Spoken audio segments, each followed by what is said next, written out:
Salut les parents pas parfaits! C'est le dernier épisode de la saison de Parents sans filtre. Et on va finir en beauté en parlant de vous, avec un sujet que nous avons vu tout au long de la saison, en vous apportant beaucoup plus de détails.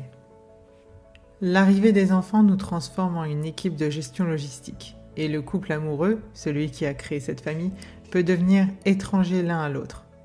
Pourtant, entretenir la flamme est vital. Nous ne pouvons pas nous contenter d'être une Dream Team. Le rendez-vous couple n'est pas un extra. C'est celui qui maintient en vie votre famille. Aujourd'hui, on établit les 5 règles d'or pour que ce moment à deux soit un succès et pour chasser l'éléphant rose de notre conversation. Règle numéro 1.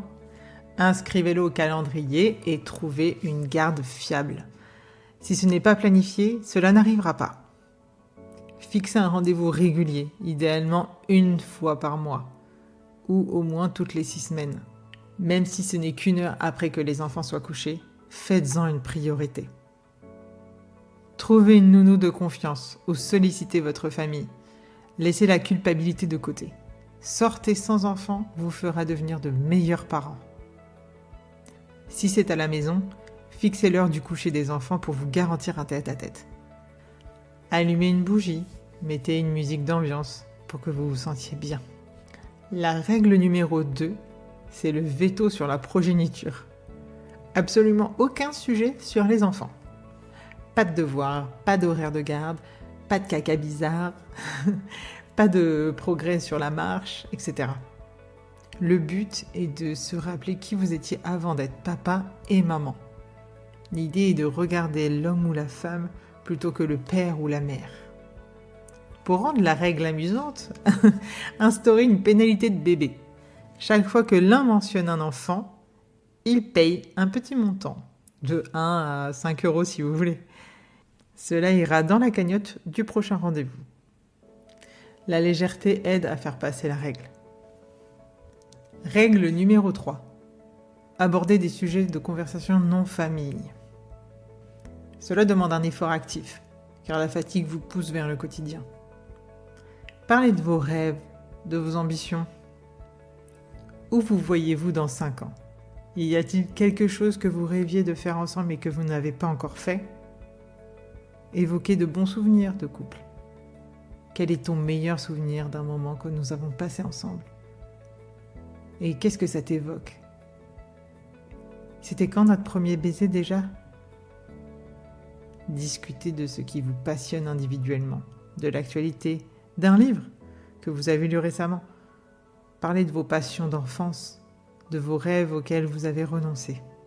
Le but est de montrer à l'autre que vous aviez une vie intérieure riche qui ne se résume pas à la parentalité. Règle numéro 4. Bannissez les discussions de logistique, les critiques et les conflits délicats. Le moment de couple n'est pas celui des ajustements logistiques, qui prend rendez-vous chez le dentiste, etc. Encore moins celui des discussions délicates si vous êtes fatigué ou en colère. Concentrez-vous sur la gratitude et les compliments. Soulignez les bons coups de l'autre. Dites-lui « J'ai remarqué que tu avais géré cette crise avec calme aujourd'hui, et ça m'a rappelé pourquoi je t'admire. » C'est un moment pour nourrir la relation, pas pour la vider de ses frustrations. N'oubliez pas le contact physique simple, se tenir la main, se faire des câlins, des longs bisous. L'intimité commence par les gestes simples. Je sais que cette période peut être compliquée, mais rappelez-vous ceci. Ce temps que vous consacrez à votre couple, c'est l'oxygène de votre relation. C'est en cultivant votre couple amoureux que vous assurez la stabilité et le bonheur de votre famille, car s'aimer fort, c'est être aussi de bons parents. Ne laissez pas la distance s'installer, car elle devient de plus en plus difficile à rattraper. Si vous sentez que vous avez la volonté de retrouver cette connexion et de bâtir un avenir solide, sachez que je suis là. Un grand merci de m'avoir accompagné pour toute cette saison de Parents sans filtre. Votre avis compte beaucoup. Si vous avez des besoins, des sujets que vous aimeriez entendre dans le podcast, partagez-les-moi en commentaire ou en DM sur Instagram.